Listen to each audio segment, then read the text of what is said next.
Quality और consistent performance के लिए सिर्फ सिल्वर पंप्स एंड मोटर्स, नाम याद रखना। પરંતુ સાથે સાથે એક એડવાઇસ પણ લેવા માગીશ આપણા દર્શકો માટે કે હવે નાણાકીય વર્ષ 2026માં સ્વાભાવિક છે કે 2025માં જે પણ હવે લોકોનો પ્રોફિટ લોસ જે પણ થયો હોય, પરંતુ અમુક જે ઇમ્પોર્ટન્ટ વસ્તુઓ હોય કે જે લોકો ઇન્વેસ્ટમેન્ટ કરતી ફેરી કે પોતાના પોર્ટફોલિયોને સારું બિલ્ડ બનાવવા માગતા હોય કે સારી વેલ્થ બનાવવા માગતા હોય, તો કયા એડવાઇસ છે કે જેમણે ફોલો કરવાની જરૂર રહેશે સર? સૌપ્રથમ હું લોકોને એડવાઇસ આપીશ કે જ્યારે પણ તમે આવનારા વર્ષોમાં રોકાણ કરો તો એક પ્રોપર ડાયવર્સિફિકેશન સાથે તમારો પોર્ટફોલિયો બનાવો.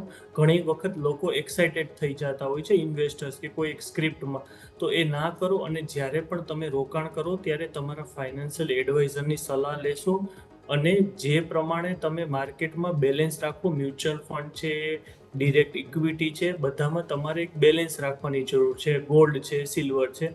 અને સાથે જે ટ્રેડર મિત્રો છે તેને પણ હું એક સલાહ આપવા માંગીશ કે આવનારા દિવસોમાં તમારે પણ સફળતા મેળવવી હોય તો તમારે પ્રોપર સ્ટોપ લોસ મેનેજમેન્ટ કરતા શીખવું પડશે. જે લોકો પ્રોપર માર્કેટમાં સ્ટોપ લોસ મેનેજમેન્ટ નથી કરતા એ લોકો ટ્રેડિંગના કરિયરમાં સક્સેસ નથી જતા.